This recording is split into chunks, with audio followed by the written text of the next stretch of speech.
Test. Yeah, let's just talk, and let's just keep talking, and you should talk Okay, too. yeah, we'll just keep talking. Yep, yep, I'm talk. going to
Hello, everybody.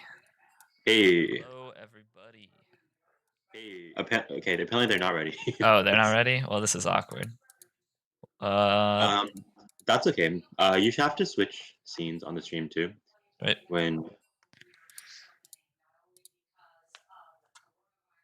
There we go.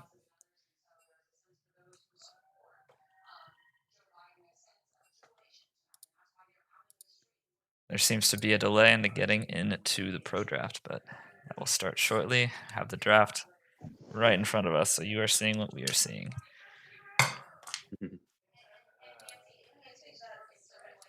Don't bend me out. okay, How's the audio, Jeff?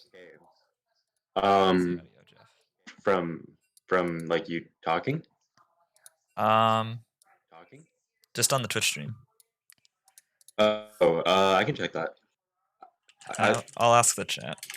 I think it works fine. I think I'm a bit loud actually. Okay, I can turn you down gladly. Thought you would never ask.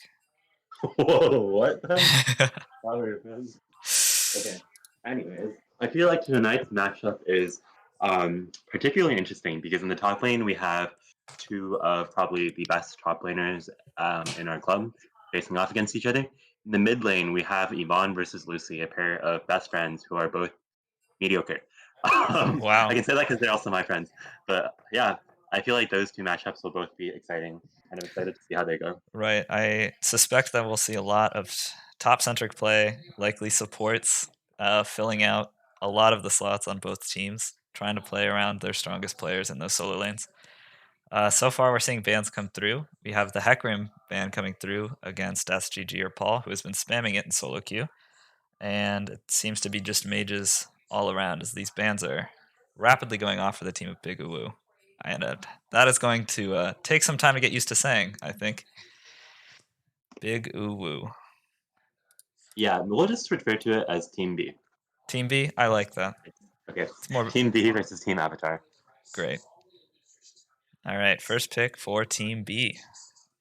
What will they prioritize? There's been rumors of a gentleman's agreement between Korobasny and Epsilon. I think it was something like Aurelia Camille or something like that. Do you know? Right, right. It Aurelia looks Camille? like instead though they picked Annie for Weedo, seeing as a lot of her mid lane champions were banned in the first round of bans. I see. Trying to snag that before more bans pull through. We have an Ash pickup, a pretty standard pickup from Team A. That should quite easily slot into the bot position. With Senna off the table, that is the next high range carry often played, along with Caitlyn, so it's no surprise to see that picked up. Can really pair with anything as well. There's a lot of support flexibility still, whatever route Right. that the team avatar likes to choose. I don't have any up. Team A is I've heard they play some Yumi. Oh, okay, they pulled out the Lulu. Yeah, Lulu Ash is a pretty classic bot lane. Lulu provides a lot of helpful appeal, and I think the CC will be useful against Irelia as well, who right, will likely be the main carrier of their team. right. A lot of priority. Not necessarily in push, but certainly in poke between the Ash and the Lulu. It prevents you from picking anything short range into Ash Lulu. Will never have a good time, and the polymorph should prove to be quite useful against Aurelia when she goes in with her ult and all of her dashes. The last thing Mhm. you want to get is polymorphed in the middle of someone's team. And we do Right. see the Camille coming through, so we will have Camille versus Aurelia as the gentleman's agreement predicted. Um, Yeah. after you. Um, for the jungler, Team B picked Sejuani, which is kind of a really good pick with Irelia, I feel. Irelia procs that Sejuani passive so fast that she gets free stuns basically all the time, I feel. Right, right. Definitely strong in this case. You don't see Sejuani's a lot nowadays, but with the synergy with the Aurelia, it's definitely a good pickup here. We're seeing the Morgana come through. Also, the Lissandra, I assume to be a target ban against Lucy. Hmm. I suspect now drawing two bans between the Swain and Lissandra. We'll have to see what Team A drafts for Lucy now. Yeah, I'm wondering what Dat GG will be playing jungle, considering his last many solo queue games are all on Hecarim, and that's banned out. So Right. Surely he had to come up with some sort of backup plan because his OPGG does tell a quite compelling story, and that story is he likes playing Hecarim jungle. So we'll see what he has up his sleeve. The set ban comes through, perhaps scared of a set mid jungle flex, seeing that those appear to be the last two positions available. Mhm. I have a feeling it was not so much for the mid flex as just while playing that jungle. But I who see. knows? Um, The ooh, Seraphine. Seraphine pick. Interesting. All right, Jeff, you know more about Seraphine than I do. What can you tell me about I think the Lucy will Seraph? be playing first time Seraphine, which is going to be quite interesting. I feel like her kit is deceptively simple, but her spells are actually very hard to land because they're all spell shots, and a lot of them have like really extensive delays. Okay. There are certainly a lot of slows for Seraphine to capitalize on with the volley, the Ash passive, and the Lulu Glitter Lance. So there's definitely some synergy there. That's true, actually. Seraphine Ash, from my experience, has been a really impactful bot lane because with Ash slow, Seraphine is basically a guaranteed snare, even without her double cast passive. Um, the issue I have with that pick, though, is I feel like Thomas in mid game is going to run over their squishy champions if they're ever out of position. This is true. There's certainly not a lot of beef to go around on Avatar's side. Mhm. Any ahead carry will spell bad news, and now that there's a Yumi on top of that Aurelia, Oh, you no. gotta hope that you pick some front line here so that you can stop Thomas from just solo carrying this game, because that is certainly a concern. Right. On Team B, apparently that Caitlyn pick was actually meant to be Kaisa. So A Kaisa pick. um, that Interesting. changes things a bit. Kaisa Yumi is not really a particularly synergistic bot lane, but I I feel like the Yumi pick is more so for Aurelia. I agree. I am very concerned for the susceptibility of Team B's bot lane. Um, Kaisa Yumi will not have much priority in lane, especially against Ash Lulu. And if Team A capitalizes, you gotta imagine that Team B will be zoned off quite a lot during that lane phase. Hmm. It seems that the real draft is going through on the client, but we will sit tight as that 5 minute delay kicks in. yeah, as that 5 minute delay comes through, and we can talk more about draft here. Do Hmm. you are you leaning either way so far, Jeff? Seeing anything that makes you predict one team over the other at this point? Um, I'm honestly leaning towards Team B taking the win in draft so far. I feel like Sejuani is very scary with the lanes that they picked, both top lane and mid lane. Any amount of CC on Seraphine basically guarantees her death, and I'm kind of worried that Azuxa will have issues with her positioning. Um, Interesting insight. Do you yeah, speak from personal experience? perhaps a little bit, but I feel like the junglers are going to be playing like top centric for the most part this game. But again, I feel like the Sejuani Aurelia combo is so strong that they're probably going to out 2v2 the Camille and Jarvan. What leads you to believe that the junglers will be playing topside? Just curious. Because that's where both of the carries on the teams are. Right, right. Yeah, the bot lane. If I were Team Avatar here, it seems that the win condition, or at least, yeah, I suppose the win condition, at least the hopes for an early advantage in the early game should come from the bottom lane. I Ash Lulu should definitely take advantage of the Kaisa Yumi Actually, early. you're right. I have some secret intel on Team Avatar strategy, but we'll see if they actually end up executing it. But the idea for them is that Camille draws a lot of attention top lane while playing relatively safely, and then they have Jarvan focus bot side in order to gain a lead for their team there. Right, and pick up some dragons along the way, and suddenly the Aurelia might not have as easy of a time, especially if fighting into some Earth Drakes, some Infernal Drakes could spell a bad time. That's true. I question about like the success of this strategy though, even if they do end up going with because I feel like with any amount of advantage, Thomas's Irelia will just be fairly unstoppable. I guess the good thing about Team Avatar is that they have a lot of like on-demand CC. They have Lulu Polymorph, they have Lulu Wildgrowth, and also Asphalt. So maybe that'll be enough to keep Irelia down. Right. Yeah, I definitely agree. And maybe we're not giving Mauricio enough credit here. I don't know how the two players stack up, particularly in their solo laning ability. But Yeah, I haven't ever seen a head-to-head matchup between them either, so I'm excited. right, yeah, me too. Uh, it should be fiery up in the top lane, as would be expected from a carry matchup, and especially of players of this caliber. So it should be a good time. Hmm. And In our oh, sorry, go ahead. no, no, you go ahead. Okay. In our Twitch chat, Guido has appeared to be confused about what Seraphine does. So I feel like some degree of this matchup is going to have to take into consideration both players' unfamiliarities with Seraphine. Right. From my experience, Seraphine can be hard to deal with if you don't know what she does, but she's still very squishy, and she's not necessarily the easiest champion to play. So she is abusable once you get past that initial grasp of her abilities.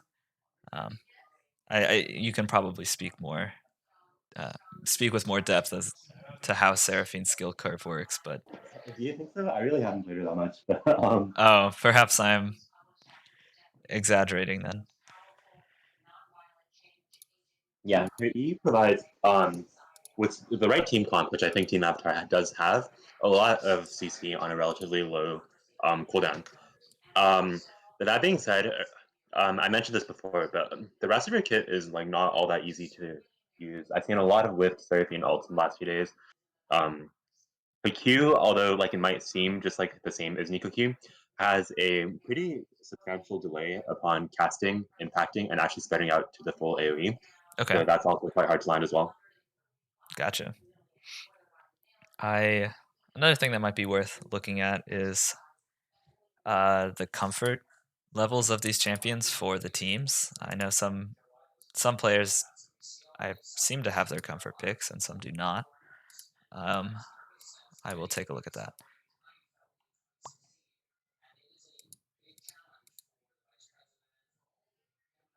Hello? Hi. I think I cut out there. um, yeah, but as I was saying, Seraphine's W is kind of like a combination of Sona's W and E's, but it's on a way longer cooldown than Sona's spells. So I see. I see. I know that Annie, since Seraphine will be laning up against Annie, Annie has seen quite a considerable buff recently with the addition of the general purpose shield, among other things. Um, I'm not sure if this is a pick based on comfort or based on just strength and the champion being somewhat in the meta now, at least in solo queue. well, Um, Vito seems to have indicated that she picked up Annie 3 days ago, so it's probably okay. not so much a counter pick as much as her other main champions got banned out. Okay. That would do it. Yeah.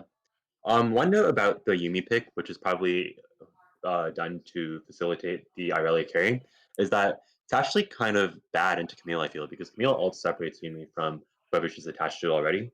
Oh, And I really? feel like that makes her lose. I'm pretty sure that's the interaction. I think that makes it a lot weaker than it could be otherwise.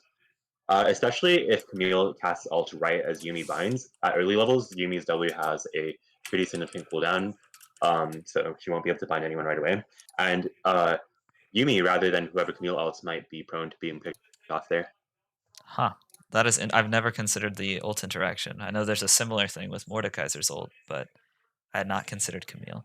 Looks like we're going Right. to start loading into the game now, so I will transition over to the next scene, and we will should be seeing the loading screen in just a moment. Apparently, that's not the case, and Camille ult does not actually stop or get Yumi away. So, scrap everything I just said. Ah, I see.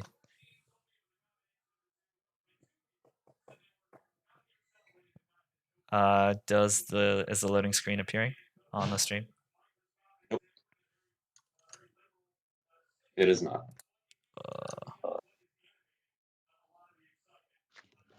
There we go.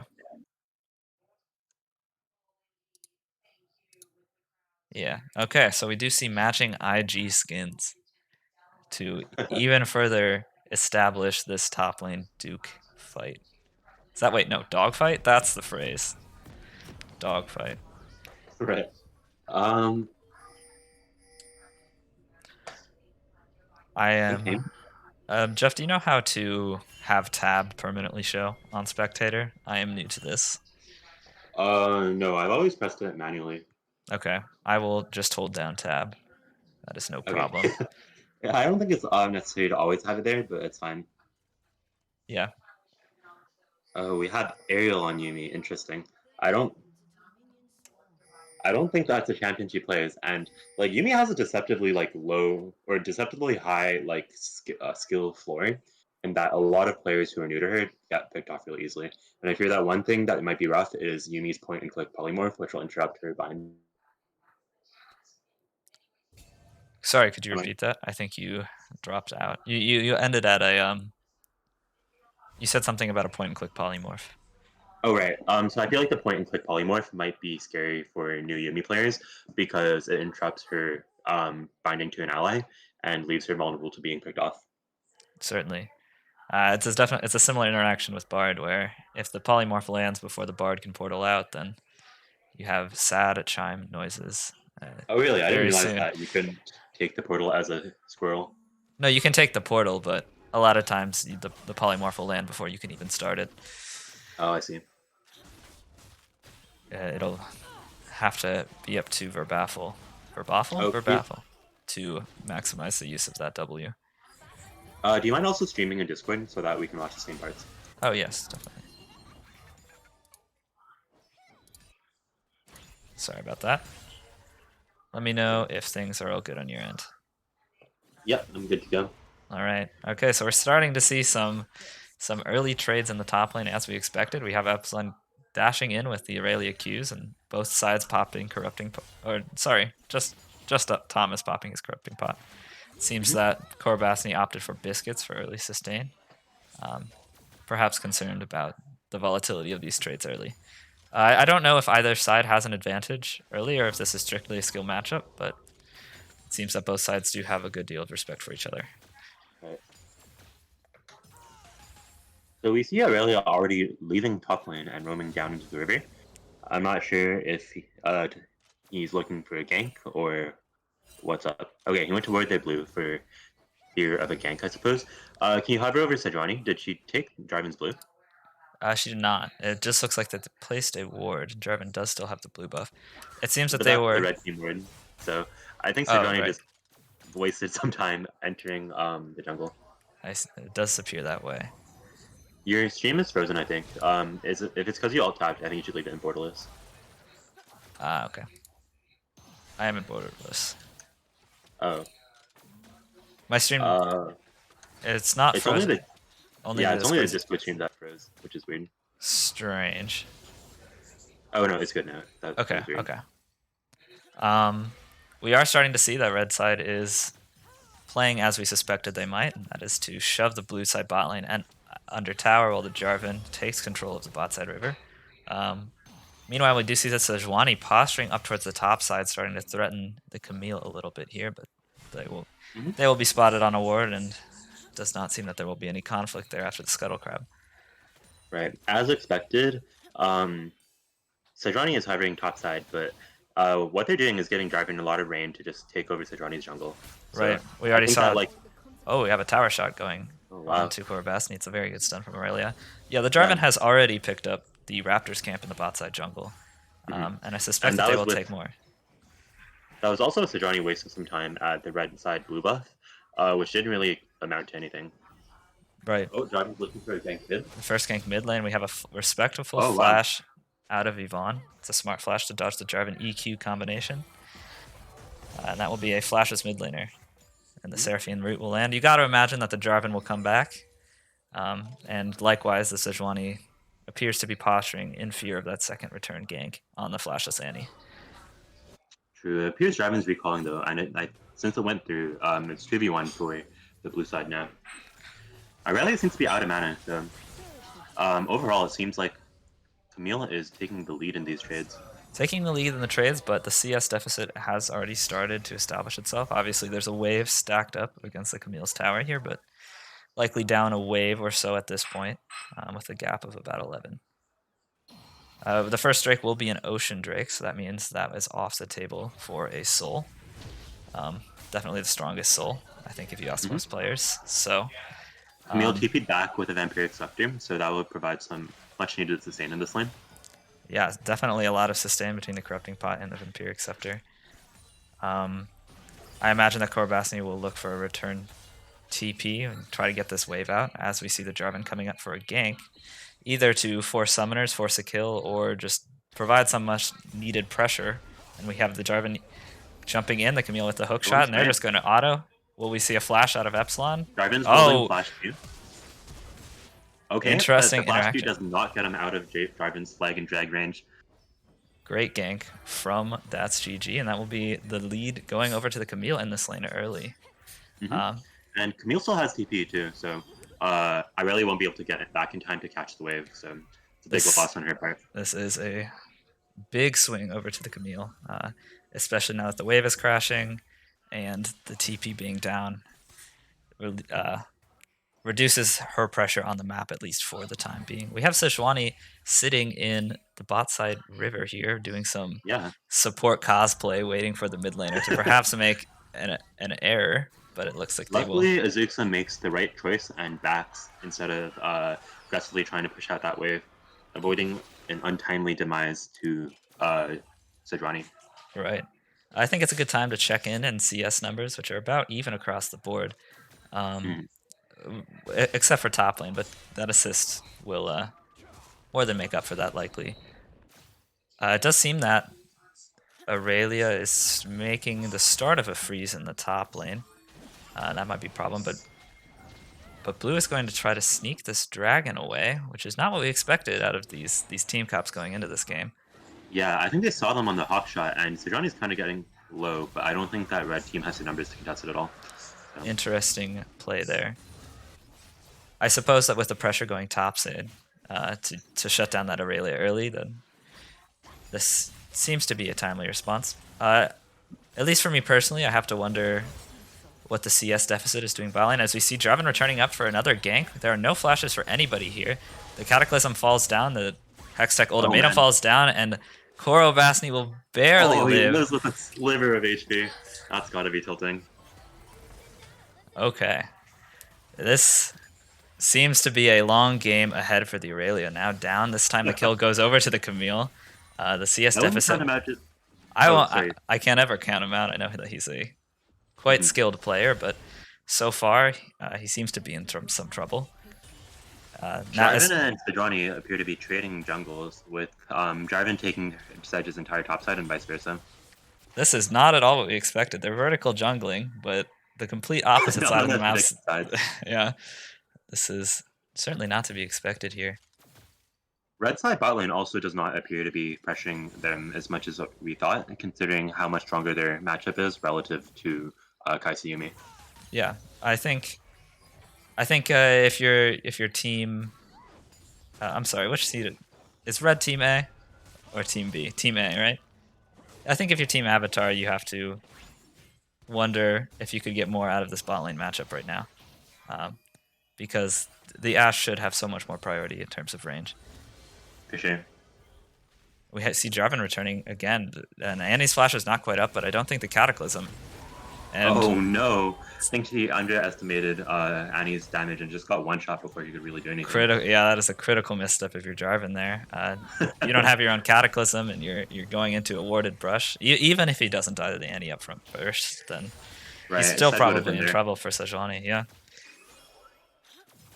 I'm not sure why Jarvan is not playing around bot side. Now that Ashe is 6, should be really easy kills on Kai'Sa Yuumi. Right, and once that Yuumi ever detaches polymorph into Ashe ult, it should be the end of her. We saw another close trade here, but Epsilon is sustaining back up, and yeah, Camille also has that Vamp Scepter now though, so she can kind of match the Aurelia sustain. Right, I imagine once both sides have their ults up, we might see another trade going down, and it does seem that relative to the gold gap that Epsilon is playing these trades quite well. We'll have to see what amounts from these leads early, because a lot of jungle attention has gone up to this lane as we expected. The next dragon, how do I find dragon timers? That is a great question. Well, the next dragon should be spawning in the next few minutes. Right. Um, If it do- you release tab, does it work? Nope. Okay. well, we'll have to see which side prioritizes the dragon here. Usually, you'll see the team. Excuse me. The team that doesn't contest the first strike usually won't contest the second, but Right. we'll see the state of the map in just a few minutes' time. Thanks to the ping, it seems that the Mountain Drake is spawning in 1 minute and 40 seconds, which means we'll either see a Cloud or an Infernal Drake. We see Aurelia committing to fight top lane and passing her ult. And I think Wow, that's and, actually going to turn the favors of the lane. and just like Camille that, inside Epsilon 1v1. takes back over the lane with that great chase down, and this wave will be in great shape. Meanwhile, DatsGG is finding himself in trouble in the jungle. Aurelia is heading down, as is And he's Annie. collapsing on him as well. Does seem that this will certainly be his doom. He might be able to get a cheeky flash over the wall, but it does seem that Yvonne is right there, dropping a bear with her own Oh no. combo, and he will fall, burning the flash, trading with the mid laner. So, what happened? Yeah, so I think Draven was trying to be topside in prediction of a top lane fight, but he didn't respond in time, and instead, after the fight happened in Aurelia's favor, got caught out by their entire top side of the map. Right, and we'll see the teleport burned from Korobasny in response, trying not to lose any more XP than he has to, but there's already a 20 CS deficit, and his 1 kill lead has been nullified. Certainly in more trouble than he was early. The TP will be matched by Epsilon, and the pressure applied by this top laner is now becoming immense. As he goes in for a hook shot, trades with the stun. And Yeah, the thing now, though, is that Camille has a bit of an advantage with her ult up, but Camille's ult is not particularly strong as a combat ult in a 1v1 situation, so I'm not sure if that will actually give him the edge. Right, and just like that, a kill is traded back over to the Seraphine as the flashless Annie falls victim. The And we see Camille another. actually did come in handy. So this is going to be a close trade. The Vamps come through, and Korobasny wins this duel. This is a bloody top lane, and both top laners are just willing to threaten it at a moment's notice. Okay, it looks like Kaisa is getting caught out, but Sejuani actually turns the tables in favor of the blue side. The Glacial Prison falls down onto the Ashe. The Ashe is trying to kite this out, but everyone's in melee range of each other, and it looks like the red team will claim victory as the cat gives its last breaths, and the Earthdrake should go over to Avatar. Mm-hmm. Yeah, so it looks like red team actually did decide to contest that dragon, given that the top side of the map really didn't need the help, even though Camille did lose 1v1 just a couple of minutes earlier. Right. It appears that her ult advantage, she did actually manage to turn the tides against Camille. Right. It seems that the whole thing might have been just set up by the Kaisa finding herself in an unfavorable position, and they were just able to capitalize. For sure. With Jarvan and Ashe, they had so much pick potential that it's really no surprise that if Kaisa missed positions like that, she's going to get caught out and killed. Right, the Enchanted Crystal Era and the Cataclysm certainly set up for easy picks, and when that's all aided by the Seraphine ult, it is quite easy to find a few hundred gold in those fights. And they got an Earthdrake. Let's see, it does appear that we will have a Cloud Soul, the unanimously least strong soul in the game, but it is one apiece, so I imagine both teams will do their best to try to pick up that soul, as the cooldown reduction and the speed is certainly not useless. Mm-hmm. Sejuani seems to be setting up for a bot lane gank, but with no CC aside from Sej ult, I don't. Oh, the Glacial Prison goes wide on the Lulu. The Lulu will seems to have used the Lulu wild growth on the the wrong ult. person, but it's okay. The Ashe is trying to kite back. Okay, that was close call.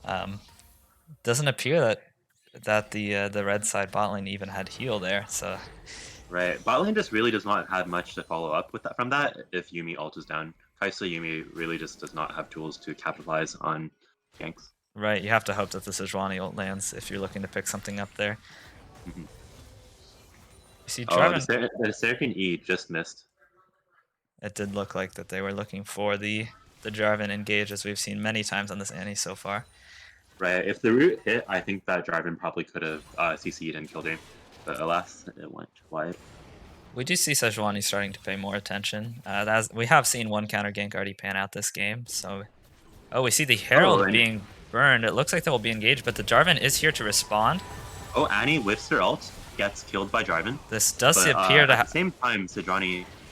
Oh, wow. That Wow. was a good Cataclysm play, trapping Sejuani in turret range while flashing over to pick up the kill on Annie. That, you know, that at first glance that looked awfully strange to me, but that was a wise play. I Yeah, that was I gotta legit. hand it to him. The ult to keep the Sejuani under tower, as we see an engage popping up in the top lane once again. They trade their stuns, but Camille seems to be so much stronger given all her excess gold from the turret plating. Oh my gosh. Wow. It appears that I really actually It did appear that turned the tides. that Korobasny just ulted a fraction of a moment late. I imagine that's an impossible ult timing to get sometimes, but we see a trade coming back that Jarvan will narrowly escape, and this wave will crash and create a bigger gold lead for Thomas. Okay, I think we should take stock of the game at large here. So we have about a 2,000 gold lead for the red team, 3 kills, and they're even in Drake, so I think most people would equally weight the Earth and the Ocean Drake at this point in the game. Do you think which side do you think has a scaling advantage here as we start moving into the later stages of the game? I think that blue team just becomes really scary with Irelia Yuumi, but the issue with that is that late game, what Irelia wants to do is split push all day, and having Yuumi on Irelia there just makes the rest of the team much harder to fight with because it'll be 3v4. Right. No, I think that makes sense, and it doesn't appear there doesn't appear to be an insurmountable lead on either side coming out of the top lane. So I think we'll start to see the other team members having to step up. Again, we'll see the EQ Cataclysm being dropped on the Annie, and the flash will be burned. I think that's the second or third time this game. A lot of attention being devoted mid lane. Right. First tower falls. Yeah, so that's another point in favor of Camille, but that 30 CS gap is pretty significant. Seems that even with the lead that Camille had last time, he was unable to pick up the 1v1 kill against Irelia. Right. Jarvan base checking the bush again, and not getting punished this time because Annie didn't want to turn. But I think that if Annie just like turned around after Jarvan missed his flag, could have been very unfortunate for Jarvan. Yes, definitely. I think it's also worth pointing out here that a large amount of the gold on Team Avatar is actually on the Jarvan. I think that while this is advantageous earlier in the game, I think as the game goes on, that Jarvan will start just investing in tank stats, and you would really hope to have some more gold on your Camille and on your Ashe. Meanwhile, we see the Yuumi ult dropping, but all five members from Team Avatar are already here to group for this Drake. So it seems that both teams are making a cross-team trade as we see Korobasny going in. The Enchanted Crystal Arrow will go wide on to the Kai'Sa, but the Kai'Sa will fall. They got Kai'Sa, they got Yuumi. And that spells disaster if you're Team B here. You were hoping just to trade the top tower gold and some XP for this relatively unimportant Cloud Drake at this stage in the game, but the engage with the hook shot from Camille really pushed their lead even further, and I would say gave them the advantage in this cross-map trade, especially now that this bot tower is falling and that red team is looking to collapse on Thomas. Here we go. Right. I wonder if Thomas will be able to make it out. Does a lot of damage to Jarvan, it seems, but all that CC coming from Seraphine and Camille, this is too much for her. Wow. The Camille, oh my gosh, the Aurelia just cannot move. That's unfortunate, as is my as is my speech. Getting knocked up into snared, into charmed, into stunned. Really can't do anything about that. We do see Annie moving towards the bot lane, hoping to trade some gold back, but I think they'll be spotted out on Tribush, but we'll have to see if red team can sneak out. Yeah, red team burned heal to get out a bit faster, and I think it was worth it. I think that they were at risk of just being AoE stunned by Annie, and that would have been disastrous for the red team bot lane. Right, and if Annie had flash there, I think they're probably dead no matter what. So I think the bot lane is glad to get out of that one, only burning the one summoner. Again, it is worth pointing out that after that fight, 2 more kills went over to the Jarvan. This may not end up being a big deal, but the longer the game goes on, the more Right. I important it feel like does become. it would have been less of an issue, I think, if Drive-In was AD, because with AD Drive-In, you can at least like pop squishies a lot of time, even like going into late game if you're that far ahead. But Oh, we see I think a 5-man crash on the bottom side. It does appear that blue has this spotted out, but we'll have to see if the Camille hook shot into Hextech Ultimatum will lock them down. Does not. I think they're a bit far on that, unfortunately. But it does seem like they're still grouping together bot lane. Right, and Not now quite sure what the macro decision here is. with Baron Nashor up, this is somewhat risky, but does not appear to be the case. We see Korobasny dropping the doot in all chat, signifying that They are also confused about their own play. you know, it happens to the best of us. It really does. It does. Top lane looking for a pick on Irelia again, but I fear that they're out of position. It's a 3v2 for the blue side right now, but Irelia actually popped the blast cone over instead of collapsing on Seraphine. So I think that was 2 kills that could have gone to them that they ended up missing. Right, the Jarvan just EQs, doesn't even burn a summoner. You get the late flash out of the Seraphine, but you gotta ask if you could get more.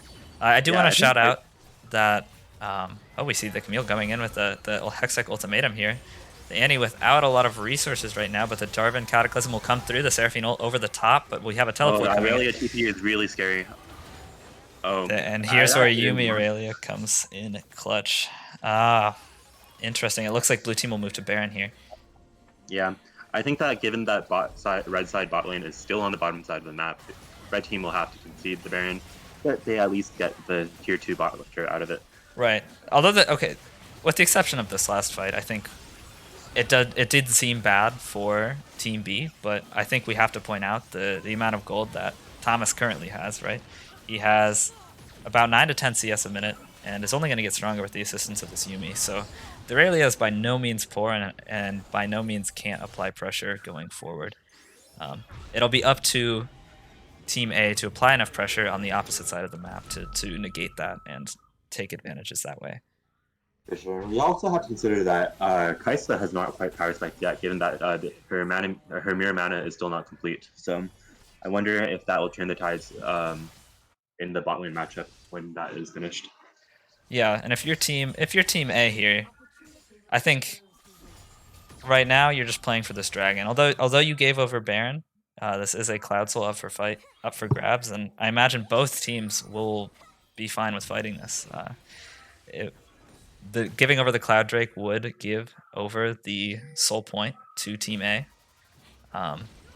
So it is a valuable commodity, although Cloud Souls have been given frequently in the past by various teams. So we'll have to see how that pans out. Irelia and Yuumi are pressuring mid lane. It does appear that their strategy in draft probably was to just have Yuumi stick on top of Irelia, which is very scary indeed, but I wonder if it'll pan out in the long run, given what we talked about earlier with the split pushing. Sejuani tries to queue over the wall, but appears to actually go wide. The Enchanted Crystal arrow misses but hits the Kaisa. Oh my gosh, that's tragedy for him. But the Aurelia is threatening to clean up on the backside of this fight. It's 2v5 or 2v4 now with that. And the Seraphine ult comes through. Seraphine comes in handy. Oh, just kidding. There was no flash there. But even so, the Seraphine ult was really important in stopping Irelia from escaping and picking up the kills on her and Yuumi. Very nice Seraphine ult. That definitely turned the fight, especially with the Morellonomicon cutting the healing of that Aurelia Yuumi menace. A combination of healing. And that will be a Cloud Soul Point going over to Avatar. Sorry, go ahead. No, you go ahead. Sorry. Yeah, as we talked about earlier, like Cloud Soul is probably the least valuable soul, and it definitely is in terms of combat stats. But I feel that it is often undervalued by teams, and that if Team B ends up giving it to Team Avatar for free, it could be their downfall. Certainly. I mean, that's a lot of Enchanted Crystal arrows and a lot of various other ultimates that could make team fighting much harder. Right. It also makes their macro that much harder to match, given that Yuumi seems to have to be popping back and forth between Aurelia's split push and the rest of her team. Yeah, the more that engage button is open, the more the core of your team becomes vulnerable, and that is not what you want if you are a split pushing comp. Mm-hmm. But we do appear to be in a lull in the game, as no objectives are up in the considerable vicinity. I imagine that teams will try to get waves out as far as they can. It does seem that Thomas is pressuring the bot side to try to knock down that last outer tower and pick up whatever gold may be behind that. Other than that, I think we're just going to see a bunch of recalls, a bunch of buys as teams gear up for what will be a Baron fight and potentially a Soul fight. Yep. Taking a wider look at the game again, despite the fact that red team is 9 kills, 2 dragons up, and I think they're up 1 turret as well, they're only up by around like 2,000 gold. Right. And we see a fiery trade once again in the bot lane.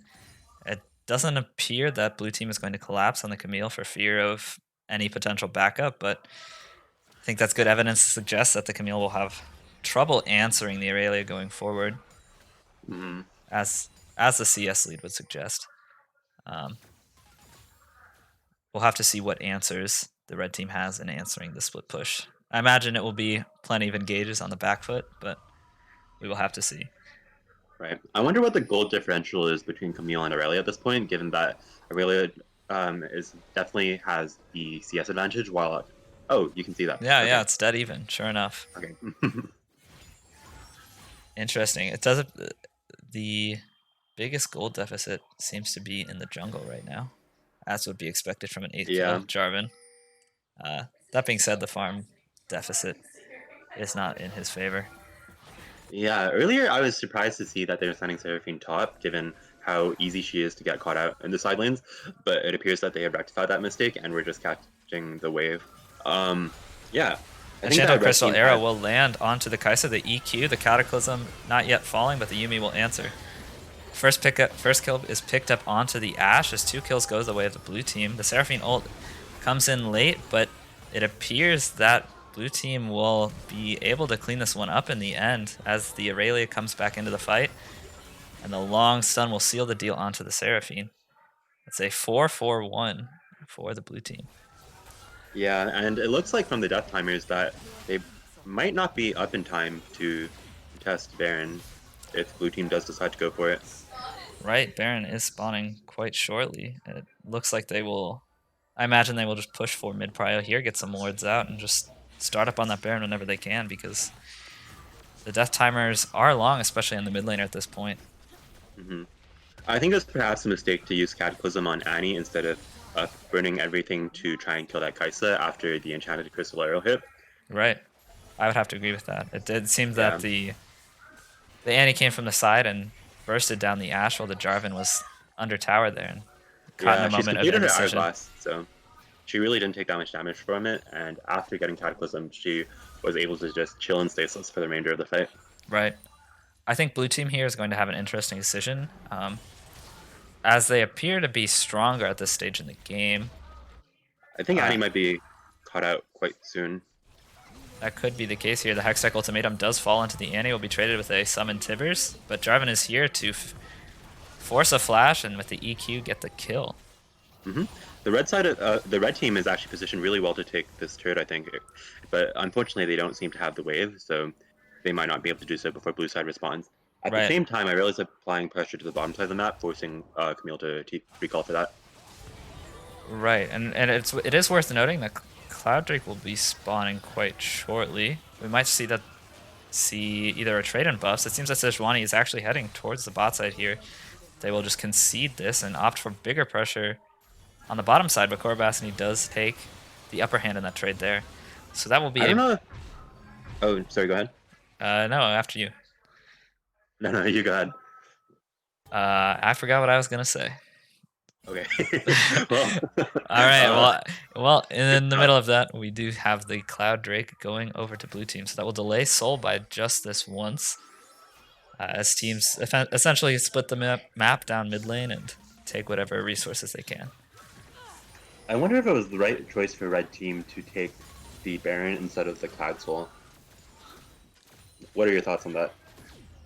I think the Baron is probably better, given that blue team is still not at Cloud Point yet. That's true. If you discount the Annie pick that sort of set all of this in motion, I think blue team has shown to be stronger at team fights, and they're likely to be the ones forcing these objectives. So I think picking up the Baron is a good commodity here. Mhm. Um, at the very least, it will help create more map pressure going forward with that buff. Did anyone? It does appear that everyone has the Baron buff. I just wanted to make sure. Right. It appears that they're going for a 4-1 strategy, but red team is pushing up a bit far given that Camille hasn't drawn any pressure to top lane yet. So Right, I wonder if blue team will take the opportunity to just pull the trigger and engage on them. right. All ultimates are available from the blue team here, so they certainly have the tools. It doesn't Giovanni appear. does not have flash though, so we won't be seeing any flash glacial prisons from here, but she does appear to be flanking from over the wall, And but it's there is spotted with a word. crucially, that is a crucial ward. If that ward does not fall and the glacial person catches out the Ashe with the Lulu or the Seraphine, that And could at be this all the point, blue Camille team has needs. right. At this point, Camille has also reached tier 2 top turret, drawing not only just Irelia, but she did manage to get the turret off that. Right. Well, so now the shoe is potentially on the other foot. The mid lane squad of blue team has to be very careful not to get hit by a Jarvan combination or an Enchanted Yeah, Crystal arrow, because a lot of your fighting power is in that Aurelia, who is currently answering topside. I'm having some deja vu though just now from that Ashall earlier, but looks like they did not decide to fight under the turret this time. Right. I think if you're red team here, you just really want to fight because the Annie was just bot side. It does Mhm. appear that they will just opt to take down the towers. Oh no, it appears that they're looking for a pick on Camille. But with the Camille E, she actually manages to dodge Irelia, but unfortunately gets hit by the Glacial Prison. It does appear to be the Oh case. man. They've sent 4 people for Camille though, giving Red Team the opportunity to push out bot a bit, but I think it is too late for them to do anything. Yeah, 4 people top lane. In fact, if they don't get out fast enough, this might be disastrous for the rest of Red Team as well. Right, I Oh imagine yeah. we'll see a tower falling here, but not much more because they do have the Annie-Bear still up and they still have the Yuumi ult, so they have plenty of tools to engage. Enchanted Crystal Arrow will be burned to keep the Sejuani out of the backline, but Thomas is looking for more. Does have access to flash. We see the flash done. Trades 2 flashes there from the red team. Right. So, Irelia did use Flash herself though, which is a very powerful tool on her for pulling off similar plays in the future. right. Overall, I'd say that's a successful base defense from blue team there. The Baron buff is obviously a formidable thing to go up against. Yeah. I briefly saw Camille pick up Bramble Vest, but it appears that she sold that in favor of the Executioner's Calling. And I think that Bramble Vest might actually have been more helpful in the 1v1 against Irelia. Why do you suspect so? Because Irelia auto attacks so much that I feel like both the extra armor and the reflected damage on hit would be useful. Right. No, yeah, that Other than makes the little sense. bit of AD. I would have to agree with that. So we're sitting Yeah. at about a 1.5k gold deficit. Looks like red team is moving up to try to make some plays on the top side. We have Lulu and Ashe coming up right now. Enchanted Crystal Arrow is of course down, but the Lulu comes in. It appears Lulu did not polymorph, which might have been the reason behind Camille's death there. Yeah, that's a head scratcher, I think. The polymorph there is so strong against those melee fighters. Right. But at the end of the day, it is a 1-for-1 with Cloud Soul, or rather, Cloud Drake pressure going over to blue team. But given that the time window is still pretty generous, I imagine that both teams will be plenty ready by the time that it arrives. This seems to have the making of a game-deciding fight. We will have to see. That's true. Both top laners are still dead, but both of them have TP, so this next fight may very well be a 5v5 team fight. Blue is calling over the Annie for this fight. Red team has slain it, picked up the Cloud Soul, but here comes the ensuing fight. The Annie Flash Summon Tibbers catches too. The Cataclysm on the backside does not catch the Annie, and this could be a bloody fight. Here we go. Okay, Camille picks up the kill on Annie after that fight. So all things considered, it was a decent fight for Red Team. They got the Dragon Soul as well as 2 kills for 3. And with that added movement speed, I think that they'll actually be able to get out from Irelia. The Aurelia, of course, doesn't have Flash, but no one has Flash at this point. and they will make it out. And so, do you think that was worth it? What do you think for the red side? It does appear that the base is falling. It'll be one inhibitor for the time being, and now Baron is up. The bot side inhibitor, of course, having immense value when the Baron Nashor is up. The Enchanted Crystal Arrow will catch the Sejuani, but here comes Aurelia onto the backline. The Ashe has found herself in an unfavorable position. The Yuumi ult over the top will allow this Aurelia to just steamroll the red team, and this might spell the end of the game. Yeah, it's really important for like fights like these for Lulu really just to burn all of her CC on Aurelia. But luckily, Jarvan gets an amazing ult on both Sejuani and Aurelia, making them take an absolute barrage of turret shots, leading to their demise. Wow. That was a tense fight and a long one at that. Oh my gosh. That was the length of the entire bot lane almost.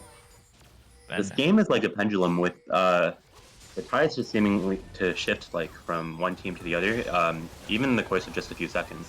Right here, we see Seraphine picking up the kill. The Seraphine pick has done surprisingly well, considering that, as far as I know, this is oh my god! Wow, nice play from the Kai'Sa there to catch up to pick those last two kills up. It was unclear if whether that was going to be a 2-for-1 for the red side with the Jarvan free hitting the Kai'Sa there, but a good clean dodge on the EQ Jarvan combo to catch the Seraphine and catch the Jarvan there. Mm-hmm. The next objective up is this Baron. I believe it's the third Baron of the game. I think you might be right. Yeah, I think so. The red side has moved their bot lane towards bot. Yeah, I think that might have been a mistake macro-wise. I think that red team is really in no position to contest this. Although, even with bot lane there, I don't know if they would have been able to, given that both Jarvan and Seraphine are still down. Right, that bot lane inhibitor makes it quite hard to contest this Baron, and they spent a lot of time trying to get that wave out. So I guess it makes sense that the red team just decided not to contest it. Right. It's also worth noting, I think, now that we are 37 minutes into this game, hard to believe it's been that long, that the Kai'Sa will be a considerable threat. Now has full build, right? Yeah, full build already at this point. Mid laners seem to be working on one more item, as are as is Camille, but Aurelia is also full build. So teams will be leveling off in terms of strength, and it will just be macro and team fighting going forward. Yeah. It appears like Camille actually only has 4 items, given that she has 2 components that don't quite really build into anything together. Right. Yeah. This game is really close, though. So I think it speaks to the good job we did in balancing the teams. Yeah, I think whoever balanced these teams must have just been a genius. Yeah, that's all. You see the blue team sieging red mid lane as 5, while their super minions bot lane are pushing in as well. So. Right, a lot of pressure being applied onto the space. Summon Tivers is burned, as is Enchanted Crystal Arrow, but neither team elects to fully pull the trigger, as the siege continues from blue team. They're just looking to walk this one in, and with the assistance of the bot lane, super minions whacking away at the Nexus towers, red team is hard pressed to come up with an answer here. Right, they sent Ashe down bot lane to answer the minions, but that Baron buff siege minion is just smacking the turret. Oh man, a lot of minions to deal with here. This is a tough siege to fend off. Oh, it appears that blue team is pulling the trigger on Camille, and with their extensive CC, managed to get the pick while Seraphine is in base. We have 2 kills in a tower going over. Aurelia picks up a 3rd, and this might spell GG for the blue team here. It does appear that way, both teams being good-mannered, sending GGWP in chat, and this Nexus is just moments away from falling. Yeah, I know we talked a bit about like the strength of the blue team late game with Yuumi Camille, but I have to wonder if there was an issue with execution with not enough CC being used on Aurelia, because the red team really did have a good amount of CC to deal with that. Oh yeah, definitely. The bot lane alone, right, packs enough CC to keep that Aurelia locked down for days. We saw that happen a few times. especially in that top lane tri-brush where the Irelia just couldn't move. And yeah, I think you have to wonder if that happens one or two more times, maybe the red team walks away with a few more team fight victories, a few more objective victories, and potentially the Nexus. Though, of course, many factors at play. And that should do it for us here. Thanks everyone for watching. We will Mhm. have more games, I think, tomorrow. Yeah, we will have one game at 5 p.m. tomorrow, so tune into that. All right, thanks everybody. Thank you for tuning in, and we'll catch you later.